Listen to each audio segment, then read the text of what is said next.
నమస్తే, welcome to NTV business bulletin. Indian stock market కి సంవత్సరంలో చాలా రోజులు సెలవులు వస్తుంటాయి. కానీ ఏడాది మొత్తం మీద ఒకే ఒక్క రోజు ఒక గంట సేపు ప్రత్యేక సెషన్ ఏర్పాటు చేస్తారు.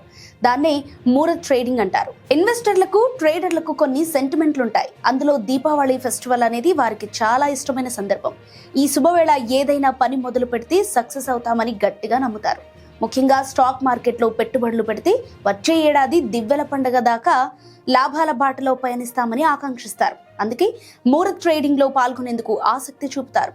సో దీపావళి, లక్ష్మీ పూజ సందర్భంగా ఈరోజు మంగళవారం స్టాక్ మార్కెట్ కి హాలిడే. దీపావళి బలి ప్రతిపద నేపథ్యంలో రేపు బుధవారం కూడా సెలవే. మళ్ళీ మార్కెట్ తెరుచుకునేది గురువారమే. కానీ దీపావళి అనేది కొత్త సంవత్సరానికి ప్రారంభ సూచిక. కాబట్టి ఈ రోజు మంగళవారం సంవత్ 2082 ఆరంభానికి గుర్తుగా గంట పాటు ముహూర్త్ ట్రేడింగ్ జరగనుంది. ఈసారి ముహూర్త్ ట్రేడింగ్ ను అక్టోబర్ 21న అంటే ఈ రోజు నిర్వహిస్తామని నేషనల్ స్టాక్ ఎక్స్చేంజ్ తన సర్క్యులర్ లో తెలిపింది. బాంబే స్టాక్ ఎక్స్చేంజ్ కూడా ముహూర్త్ ట్రేడింగ్ ను ఏర్పాటు చేస్తుంది. ఇవాళ మధ్యాహ్నం 1:45 నుంచి 2:45 వరకు ఈ స్పెషల్ సెషన్ ఉంటుంది. ట్రేడ్ మోడిఫికేషన్ కోసం మరో 10 నిమిషాల సమయం కేటాయిస్తారు. ముహూర్త్ ట్రేడింగ్ ను ప్రతి సంవత్సరం సాయంత్రం నిర్వహించేవారు, కానీ ఈసారి మధ్యాహ్నం ఏర్పాటు చేశారు. ముహూర్త్ ట్రేడింగ్ కన్నా ముందు మధ్యాహ్నం 1:15 నుంచి 1:30 వరకు పావు గంట సేపు బ్లాక్ డీల్ సెషన్ ఉంటుంది. ఆ తర్వాత ఐపీఓలతో పాటు లిస్టెడ్ సెక్యూరిటీల కోసం 1:30 నుంచి 2:15 వరకు అంటే 45 నిమిషాల పాటు స్పెషల్ ప్రీ ఓపెన్ సెషన్ నిర్వహిస్తారు. మామూలుగా అయితే ఈ స్పెషల్ ప్రీ ఓపెన్ సెషన్ 1:30 నుండి 2:45 వరకు అంటే గంట 15 సేపు జరుగుతుంది. ఇవాళ రేపు స్టాక్ మార్కెట్లతో పాటు కరెన్సీ డెరివేటివ్స్ మార్కెట్స్ కి కూడా సెలవే. అయితే commodity derivative segment, electronic gold receipts సెగ్మెంట్లు మాత్రం సాయంత్రం 5 గంటల నుంచి రాత్రి 11:30 వరకు అంటే 11:55 దాకా పనిచేస్తాయి. ఈ రోజు జరిగే ముహూర్త్ ట్రేడింగ్ విశిష్టత గురించి తెలుసుకున్న ఇన్వెస్టర్లు, ట్రేడర్లు తమ డబ్బును ఏ సంస్థలో పెట్టుబడి పెడితే బాగుంటుందా అని ఆలోచిస్తున్నారు. అలాంటి వారి కోసం కొన్ని బ్రోకరేజ్ కంపెనీలు సిఫారసు చేసిన షేర్ల గురించి చూద్దాం. ఎస్బీఐ సెక్యూరిటీస్ రిఫర్ చేస్తున్న షేర్లు HDFC bank, TVS motors, Apollo hospitals, Indian bank, Ashok Leyland, Jubilant food works, national aluminium company, SSDL, Azad engineering. Kotak securities సూచిస్తున్న స్టాక్స్ అయితే Adani ports and SEZ, ICICI bank, Mahindra and Mahindra Reliance industries. Axis direct suggest చేస్తున్న సంస్థలైతే federal bank, Kotak Mahindra bank, rainbow children's medicare, JSW energy. HDFC securities చేసిన కంపెనీలు bank of India, LNT finance, national aluminium, NCC, PNB housing finance, Reliance industries, SBI. ICICI direct సలహా ఇచ్చిన సంస్థలైతే HDFC bank, LNT, AIA engineering. Angel 1 పేర్కొన్న షేర్లు IndusInd bank, SAIL, Motilal Oswal చెప్పిన stocks BL, delivery, LNT foods, M and M, SBI, Swiggy, VIP industries, Max financials. మనకి ఇప్పటి వరకు ఇండియాలోని 2 స్టాక్ ఎక్స్చేంజ్ల గురించి మాత్రమే తెలుసు. 3వ స్టాక్ ఎక్స్చేంజ్ పేరుకు మాత్రమే ఉంది కానీ పని చేయట్లేదు. అది ఇకపై శాశ్వతంగా కనుమరుగు కానుంది. దాని గురించి ఇప్పుడు తెలుసుకుందాం. Kolkata stock exchange CSC 2025 October 20 తర్వాత పూర్తి స్థాయిలో మూతపడబోతోంది. ఇది మన దేశంలోని అత్యంత పాత స్టాక్ ఎక్స్చేంజ్. దీనికి 117 ఏళ్ల సుదీర్ఘ చరిత్ర ఉంది. సెబీ ఆదేశాలతో 2013లో ట్రేడింగ్ ను నిలిపివేసింది.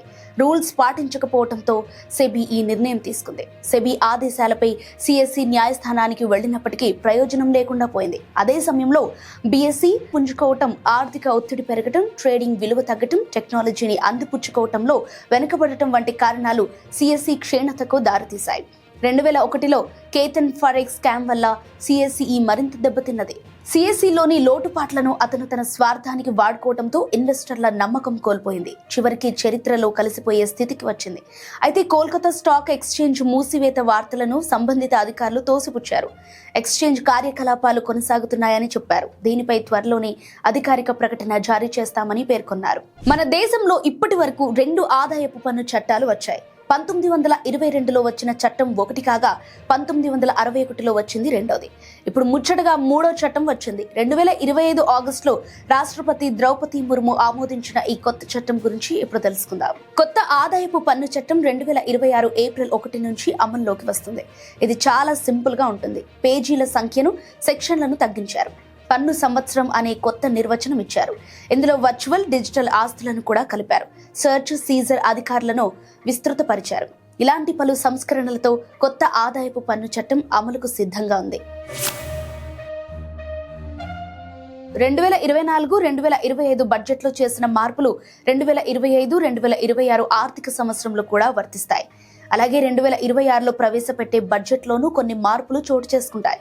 ప్రధానంగా బేసిక్ లిమిట్ మినహాయింపులు, స్లాబులు, రేట్లు ఇవి వచ్చే ఏడాది బడ్జెట్లో కంటిన్యూ కావచ్చు, కాకపోవచ్చు. కొత్త మార్పులు ఏమైనా వస్తే అవి ఆ తర్వాత ఆర్థిక సంవత్సరం నుంచి అమల్లోకి వస్తాయి. ఇక మధ్య తరగతిని దృష్టిలో ఉంచుకొని కొత్త స్లాబ్లను, రేట్లను ప్రవేశపెట్టారు. వీటి ప్రకారం 12 లక్షల వరకు పన్ను ఉండదు. ఈ ఆదాయాల విషయంలో స్లాబ్లను మార్చకుండా రిబేట్ను 60,000 రూపాయల వరకు పెంచి ఎంతో రిలీఫ్ ఇచ్చారు. నికర ఆదాయం పెరిగితే స్లాబ్ల వారీగా పన్ను కట్టాల్సి వస్తోంది. స్టాండర్డ్ డిడక్షన్ ని కొత్త విధానంలో 75,000 రూపాయలకు పెంచారు.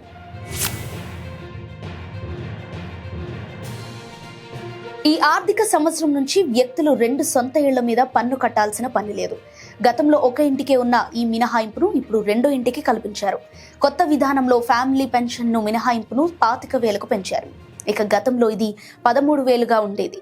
యూలిప్ ద్వారా వచ్చే మొత్తాలను క్యాపిటల్ గెయిన్ పరిధిలోకి తెచ్చారు. తొలి 25,000 వరకు మినహాయింపు ఉంది. టీడీఎస్ లిమిట్ ని పెంచారు. విదేశాల్లో చెల్లింపుల్లో వర్తించే టీసీఎస్ పరిమితిని సైతం పెంచారు. అప్డేటెడ్ రిటర్న్లను ఫైల్ చేయడానికి 2 ఏళ్ల నుంచి 4 ఏళ్లకు వెనక్కి వెళ్లొచ్చు. అయితే దీనికి కొన్ని పరిమితులున్నాయి.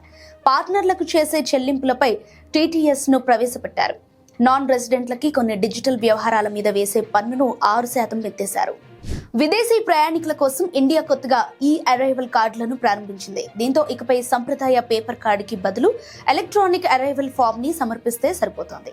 అక్టోబర్ 1 నుంచి అమల్లోకి వచ్చిన ఈ డిజిటల్ వ్యవస్థ ఎలా పనిచేస్తోంది, ఈ కార్డులను ఏ విధంగా పొందాలి అనే వివరాలను ఇప్పుడు తెలుసుకుందాం. 100% డిజిటల్ ఇండియా దిశగా పయనిస్తున్న మన దేశం ఒక్కో వ్యవస్థలో క్రమక్రమంగా మార్పులు చేసుకుంటూ వస్తోంది. ఇందులో భాగంగా ఇతర దేశాల నుంచి ఇండియాలోకి ఈజీగా ప్రవేశించడం కోసం ఎంట్రీ ఫార్మాలిటీస్ ని సరళీకరిస్తోంది. తద్వారా ఎయిర్పోర్ట్ల పని సామర్థ్యాన్ని మెరుగుపరుస్తోంది. డేటా ఖచ్చితత్వాన్ని పెంచుతోంది. ఇమ్మిగ్రేషన్ విధానాలను పూర్తిగా ఆన్లైన్ చేస్తోంది.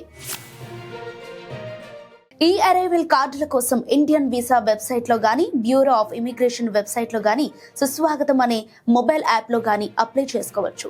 జర్నీకి 3 రోజుల ముందు ఈ ప్రక్రియను పూర్తి చేయాలి. ప్రస్తుతం ఈ అరైవల్ కార్డులు తెర మీదకి వచ్చినప్పటికీ పేపర్ అరైవల్ ఫామ్ ను కూడా మరో 6 నెలల పాటు అనుమతిస్తారు.